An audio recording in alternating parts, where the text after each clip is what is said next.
خوبصورت ہے، آپ کی سماعت کی نظر کرنا چاہتا ہوں۔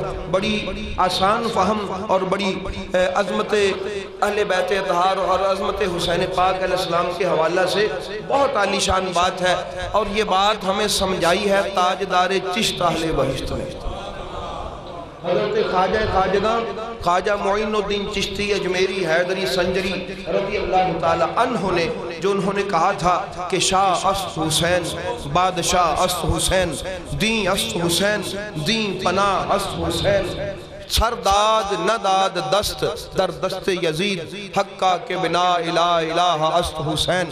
یہ کیا ہے؟ آئیے ذرا اس کو اسلامی اصول کے مطابق اس شعر کو سمجھنے کی کوشش کرتے ہیں۔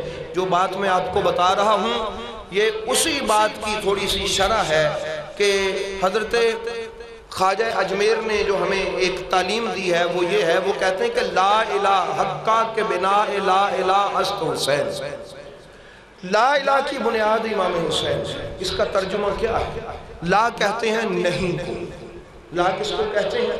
نہیں کو، کہ نہیں ہے الہ، کوئی عبادت کے لائق کوئی الہ نہیں ہے، کوئی الوہیت کے لائق نہیں ہے الا اللہ، سوائے اللہ کی۔ ہم اس کا ترجمہ پڑھتے سیکھتے سکھاتے یوں ہی ہیں، اور ترجمہ ہے بھی ایسے ہی کہ لا الہ الا اللہ، اللہ کے علاوہ کوئی معبود نہیں ہے، اور دوسرے لفظوں میں اللہ کے علاوہ کوئی عبادت کے لائق نہیں ہے۔ اگر کسی کی عبادت کی جا سکتی ہے تو وہ صرف خدا بند لا شریک ہے، کہ جس کی وحدہ لا شریک وہی ایک ذات ہے جس کو اللہ کہتے ہیں، اس کے علاوہ کوئی عبادت کے لائق نہیں ہے۔ تو برادران اسلام، اب علماء حضور خواجہ اجمیر نے جو ہمیں سمجھانا چاہا وہ یہ چاہا، ذرا توجہ رکھیے گا، اپنے دماغ کو حاضر رکھیے گا کہ الہ کا ترجمہ اس جگہ پر ہم معبود نہیں کرتے، عبادت اور پوجا پاٹ نہیں کرتے۔ بھئی عبادت کا مطلب تو پوجا ہوتا ہے، عبادت کا مطلب کیا ہوتا ہے؟ اللہ کی کیا کرنا؟ پوجا کرنا۔ کوئی کسی کی انسان کی طبیعت میں یہ شامل ہے پوجا کرنا۔ کوئی کسی بھی مذہب سے تعلق رکھتا ہے وہ کسی نہ کسی کی پوجا ضرور کرتا ہے، کوئی گائے کی پوجا کرتا ہے، کوئی بتوں کی پوجا کرتا ہے، کوئی سورج چاند ستاروں کی پوجا کرتا ہے، کوئی آگ کی پوجا کرتا ہے، کوئی وہ جو براہمن تھا وہ جو بدھش ہے وہ اس کی پوجا کرتے ہیں، اپنے لیڈر کی، اپنے گرو کی، کوئی کسی کی پوجا کرتا ہے، مسلمان خدا کی پوجا کرتا ہے، یعنی ہر کوئی کسی نہ کسی کی پوجا ضرور کرتا ہے۔ تو پتہ چلا یہ عبادت کرنا، پوجا پاٹ کرنا یہ انسان کی طبیعت ہے، اور اس کی یہ فطرت ہے، اور اس کی ایک طبعی ضرورت اس کو انسان تصور کرتا ہے۔ مگر برادران اسلام، آپ مجھے یہ بتائیں کہ ہم اگر اس کا ترجمہ صرف پوجا ہی تک منحصر رکھیں، لفظ الہ کا، الوہیت کا ترجمہ صرف یہی رکھیں، عبادت یا پوجا، تو آپ مجھے یہ بتائیں کہ ہماری زندگی کا کتنا حصہ ہوتا ہے ہمارے دن کا جو اللہ کی پوجا پاٹ میں گزرتا ہے؟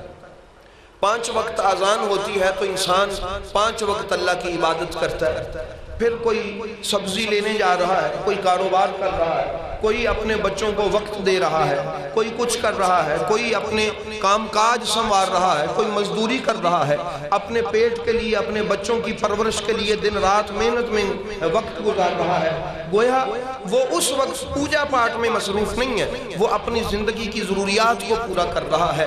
تو برادران اسلام، امام علی مقام امام حسین علیہ السلام چونکہ ہماری زندگی کا زیادہ حصہ ہماری ضروریات سے تعلق رکھتا ہے، ہمارے چلنے پھرنے سے تعلق رکھتا ہے، ہمارے معاشرتی معاملات اور تعلقات سے تعلق رکھتا ہے، ہمارے خاندانی معاملات سے تعلق رکھتا ہے۔ اب اللہ کا صرف یہ تو نہیں کہ بس اللہ کو سجدہ کر لیا اور خاندانی معاملات میں اللہ کے علاوہ کسی اور کی بات مان لی۔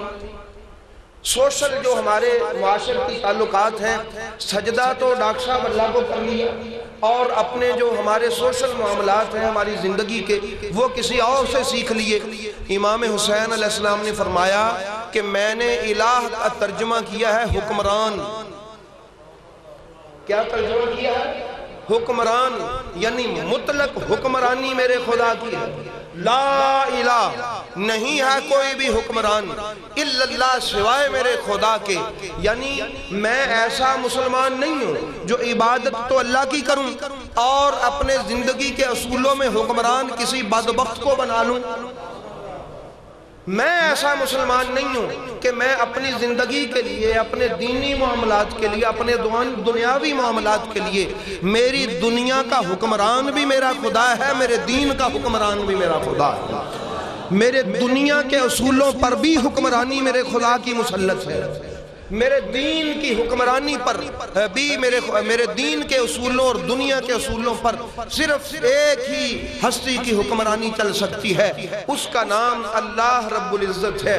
میں حسین کسی ایسے شخص کی حکمرانی میں سانس نہیں لے سکتا جس کی حکمرانی اللہ کی حکمرانی سے ٹکراتی۔ جناب صدیق اکبر کی حکمرانی، ان کی حکمرانی کا دور اللہ کی حکمرانی کا دور تھا۔ جناب عمر فاروق کی حکمرانی اور سلطنت کا دور، ان کی خلافت کا دور اللہ کی حکمرانی کے تابع تھا۔ جناب عثمان غنی رضی اللہ تعالی عنہ، ان کا دور خلافت اللہ کی حکمرانی کے زیر تحت تھا۔ جناب حیدر کرار اور جناب حسن مجتبی کا دور خلافت اور دور سلطنت یہ اللہ کی حکمرانی کے تحت تھا۔ تو برادران اسلام، امام حسین علیہ السلام نے فرمایا وہاں ہماری سانسیں صحیح روانی سے چلتی تھی، کیونکہ ان کی حکمرانی وہی تھی جو میرے خدا کی حکمرانی تھی، ان کے اصول وہی تھے جو اصول قرآن اور حدیث نے وضع کیے ہیں۔ ان کی زندگی دنیاوی ہو یا دینی، وہ اللہ اور اس کے رسول کے احکام کے تابع تھی، اور وقت بڑا سونا گزر رہا تھا، مگر اب وہ وقت آ چکا ہے کہ ایک ایک اصول اللہ اور اس کے رسول اس کے جو ہے احکام کے خلاف ہے۔ تو میں نے بڑی ایک خوبصورت بات نکلی تھی میرے منہ سے، وہ آپ ذہن میں رکھ لیں۔ میں اس کو ایک مثال دے رہا ہوں کہ یعنی ہم عبادت تو کریں اللہ کی۔ امام حسین ہمیں کربلا میں جو سکھانا چاہتے ہیں وہ کیا ہے؟ یہ جو واقعہ کربلا ہم سنتے ہیں ایک ایک پہلو اس کا، کہ کس طرح امام شہید ہوئے، کس طرح ان کا بھائی شہید ہوا، کس طرح بیٹے شہید ہوئے، کس طرح بچوں نے جام شہادت نوش کیا، یہ ہم سنتے ہیں، یاد کرتے ہیں، ریویژن کرتے ہیں، ریپیٹ کرتے ہیں۔ اس کی وجہ کیا ہے؟ اس کی وجہ یہ ہے ہمیں وہ اصول سمجھ آ جائے جو اصول سمجھانے کے لیے میرے امام نے یہ قربانی دی۔ سمجھ آگئی؟ وہ اصول کیا ہے کہ ایسا نہیں ہے کہ آپ سجدہ تو اللہ کو کریں اور بات اپنے نفس کی مانیں، سجدہ تو اللہ کا کریں اور بات آپ شیطان کی مانیں۔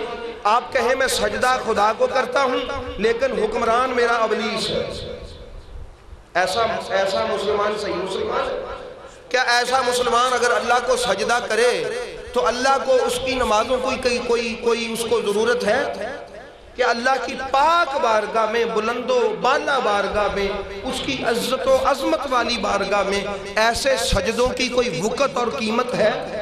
نہیں برادران اسلام، کہ عبادت صرف اللہ کی کر لی جائے، جب مؤذن اذان دے تو سر اللہ کے حضور جھکا دیا جائے اور سبحان ربی الاعلیٰ کے چند لفظ الاپ لیے جائیں، اور جب ہم نماز سے باہر ہوں تو پھر کیا ہو؟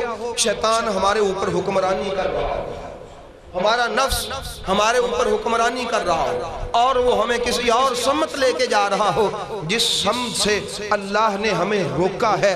میرے آقا حسین نے کربلا کے میدان میں یزید کو نشان بنا کے بتایا، یہ یزید تو وقت کا یزید ہے نا، تو کوئی بھی وقت کا شیطان ہو، وہ نفس ہو یزید کی صورت میں، وہ شیطان ہو یزید کی صورت میں، وہ یزید شیطان کی صورت میں یا نفس کی صورت میں ہو، اور یا کسی غلط حکمران کی صورت میں آپ پر مسلط ہونا چاہے، تو پھر تم کربلا کے واقعہ کو دیکھنا اور قیام حسینی کی طرح کھڑے ہو جانا، عزت تمہارا مقدر بن جائے گی، فتح تمہارا مقدر بن جائے گی، کامرانی تمہارا مقدر بن جائے گی۔ تو اس لیے برادران اسلام، امام حسین علیہ السلام نے جو میسج دیا اس کو تاجدار اجمیر نے کہا کہ لا بھکا کے بنا الہ الہ است حسین۔ میرے آقا حسین نے فرمایا میں کسی ایسے حکمران کی حکمرانی کو تسلیم نہیں کر سکتا جو حکمران اللہ تعالیٰ کی حکمرانی کے مقابلے میں آتا،